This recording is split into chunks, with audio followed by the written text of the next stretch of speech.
大家好，歡迎嚟到 Power。今日港股咧，艾斯頓咧連同 A 股2747強勢走強。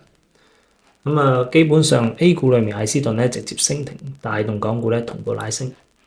喺行情當中咧，我哋都可以睇今日嘅呢個1分鐘走勢裏面咧，明顯可以睇到艾斯頓咧喺低位18.8左右咧，就一直強勢咁拉升。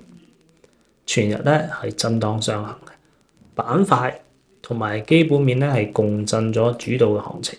開市咗之後，我哋可以睇到慢慢咧穩步抬升。量能咧亦都有明顯嘅一個放量啊！打開 VOL 都可以好清晰咁睇到啦，佢嘅呢個成交量咧，亦都係比較清晰咁去喺朝頭早放量，隨後咧就逐步喺呢個位置咧穩健咁抬升，可見資金嘅承接嘅力度係比較充足嘅。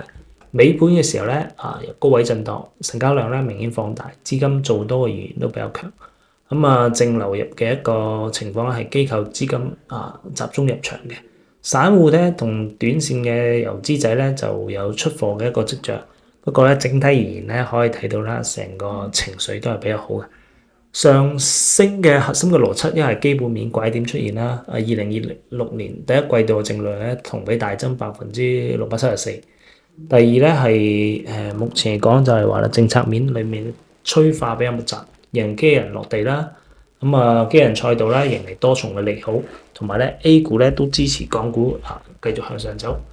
咁日線方面，我哋轉到嚟日線方面，如果睇翻佢嘅日線嘅話，可以見係咩咧？就係總體而言，股價咧出現咗明顯嘅 W 型屬於一個高位震盪。而呢個高位震盪裏面咧，亦都出現咗接力嘅一個形式。即係話啦，目前咧還有上行衝擊前高22.465嘅一個走勢嘅。力水方面咧依然比較強化，我哋暫時咧亦都可以高看一線，目標價位可以望到25附近關鍵需要咩咧？量能嘅支撐。量能如果可以繼續放大到30億附近嘅話，3億附近嘅話，咁我哋嘅一個走勢嚟講咧都係比較強勢，可以繼續關注。好，記得訂閱加點讚，即可用專屬鏈接享受額外的迎新優享。